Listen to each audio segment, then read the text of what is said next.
Hi, I'm Marty. I flew these with these, fly these with these, happy life, and then Corona. I started this channel to put out two messages. You are not alone, and a day with a laugh beats a day without one. So pull up a pew, you're amongst friends. Relax, laugh, or cry with me.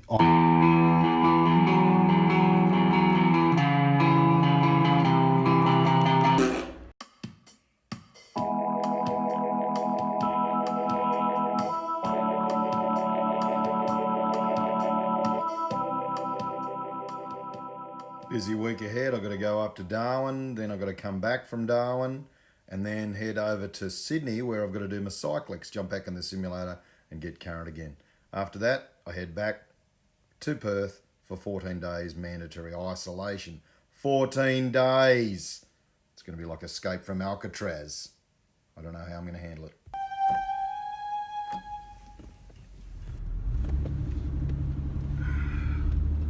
Well, welcome back YouTube land. I'm off to try and get my PlayStation 4 fixed. It's died, and it's vital I get it fixed because I'm about to go into 14 days of quarantine, and the idea of going into 14 days of quarantine really bothers me. You think about it. Here in West Australia, if we come back from Victoria or New South Wales, we have to go into 14 days of isolation, and that's full isolation. That's not just heading down to the cafe occasionally. That means you are isolated to preferably one room in the house away from your family, and the most you're allowed to do is go out in your backyard for a walk. You're not allowed to go anywhere for exercise at all. So in effect, it's, in my mind, pretty close to what you get in a prison. And I think even prisoners get an hour a day to exercise. We're stuck in our rooms. So I'm off to see if I can get that PlayStation fixed, because mate, Red Dead Redemption is going to be my redemption. Bunnings, you've got to stock up on wood.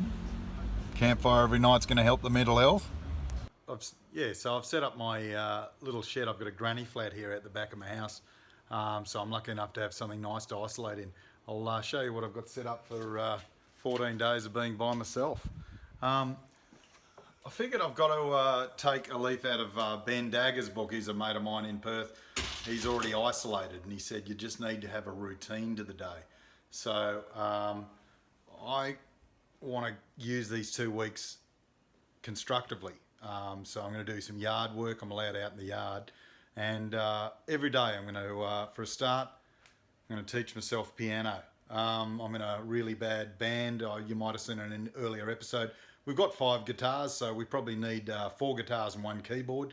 So I've got all of our set list there, and I'm going to learn how to play keyboard over the next 14 days. Got myself set up with a little kitchenette here. I've got rice cooker, coffee machine, and toaster. Got some cornflakes, Wheaties, got some tuna, some noodles, and most importantly, got some liquids. Planning to do a bit of art, do some painting every day or some drawing of some sort, and got all my yard clothes ready to go for doing some work. Yeah, bit of reading every day. I've got 8,000 things you should know. I've been meaning to read this. Got the National Geographic about stopping pandemics. Finally, going with a classic, Kim by Rudyard Kipling. Almost forgot. Lifetime supply of toilet paper. Just finished my walk around. There's no chance of me doing a red turn. My walk-arounds tend to take about 20 minutes because I like talking to everyone. Talk to the engineer. A lot of our engineers in their off time are heading across the road to Westrac, building huge mining vehicles. And don't mind me, I'm just doing my YouTube series. And he said also a lot of going up to Geraldton to do wind farming, believe it or not. And then I also spoke to the to the refueler, and they've had a culling. The BP had to let go a lot of guys. But Nay, who you'll recognise from previous videos, he's still on the roster, thank God. So all of us in Perth, due to the mining, are feeling a little bit blessed.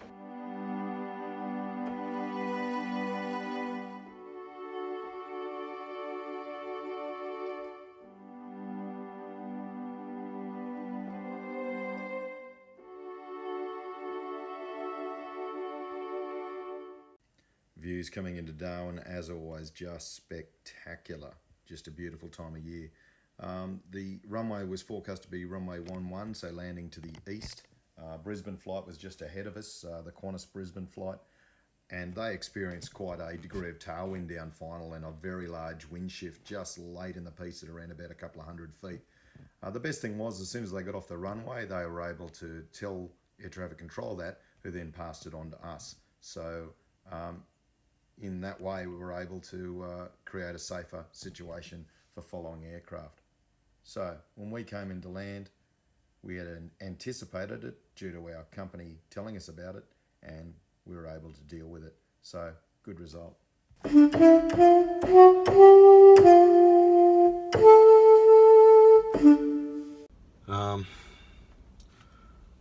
Well, the rest of this video I was planning to make just a 14-day video on isolation and isolating due to the COVID thing. And that was what it was going to be. And I thought that was going to be a living hell, actually, despite doing some music or artistic things each day.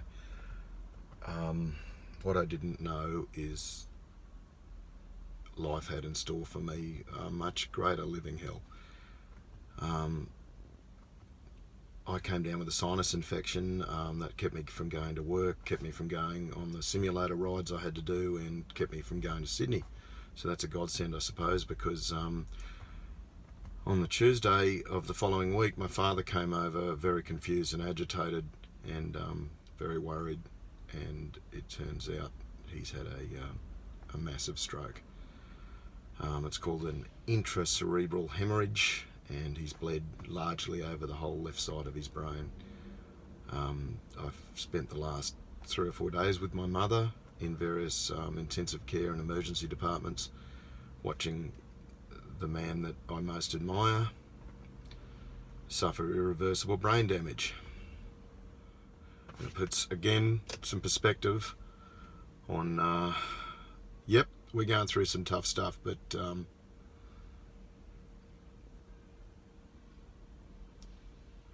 least we've got our health. People from work have been really good. The PAN group rang me, and all my mates, and everyone's closed ranks, and they're being really helpful. We got my sister over. He was likely to die within the first 2 days, so sister got emergency brought in from Sydney. She's now in quarantine. It's going to happen to us all. It's going to happen to us all. It's just so painful, these things in life. Anyway, that's what's happened. I'm going to take some of my own advice and just take each day as it comes. Good luck to you and your families, and thanks for all the guys that have been watching this stuff. It's helped me heal myself a bit, but it's going to take a bit of healing for this one.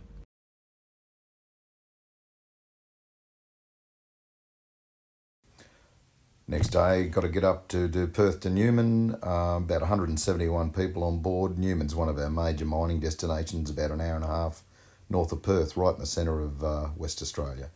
Got my little song sheet, so I know if I've done everything, and it helps with my situational awareness.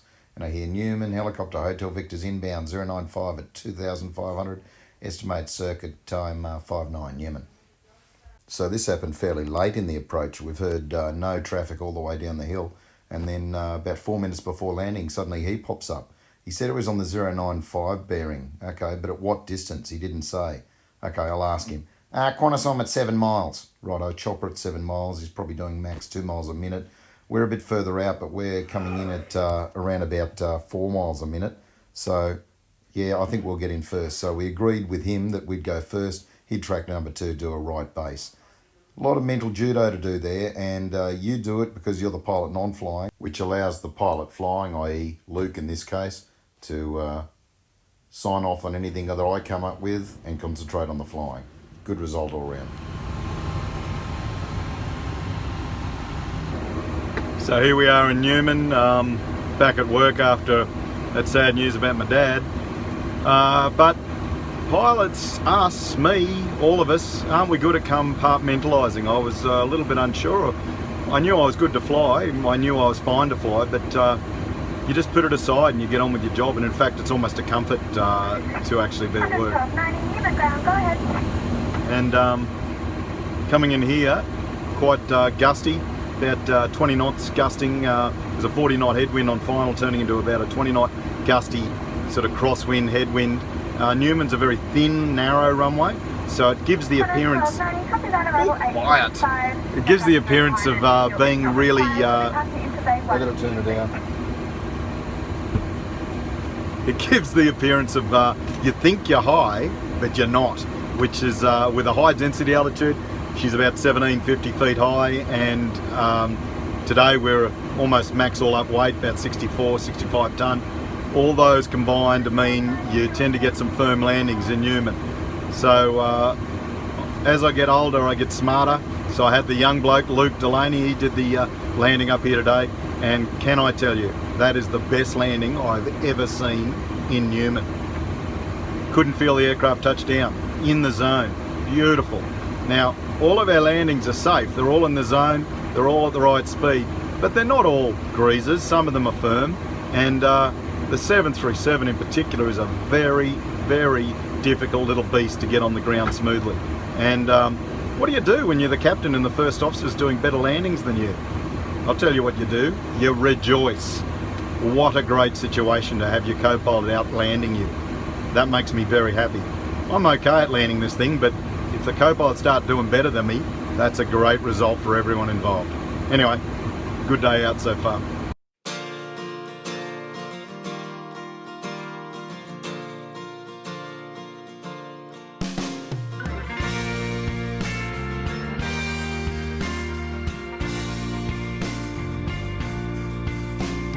Come ring the bell, come gather round. The time has come to make a sound. Oh, to moan and wail, to carry on. We can share our pain. Now that she's gone, where have you gone?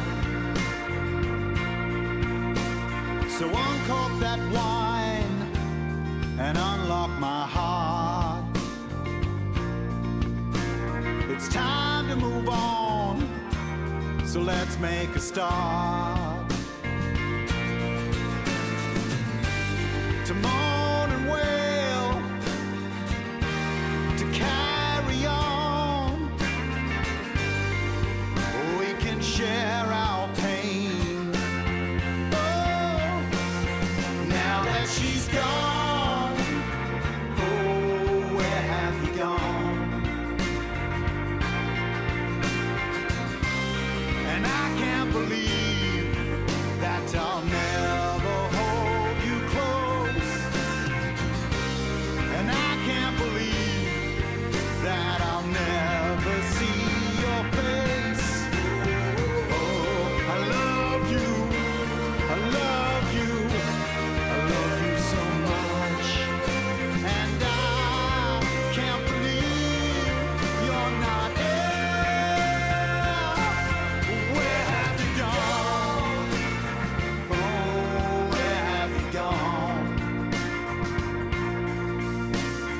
Uncork that wine and unlock my heart. Yeah, that'll do.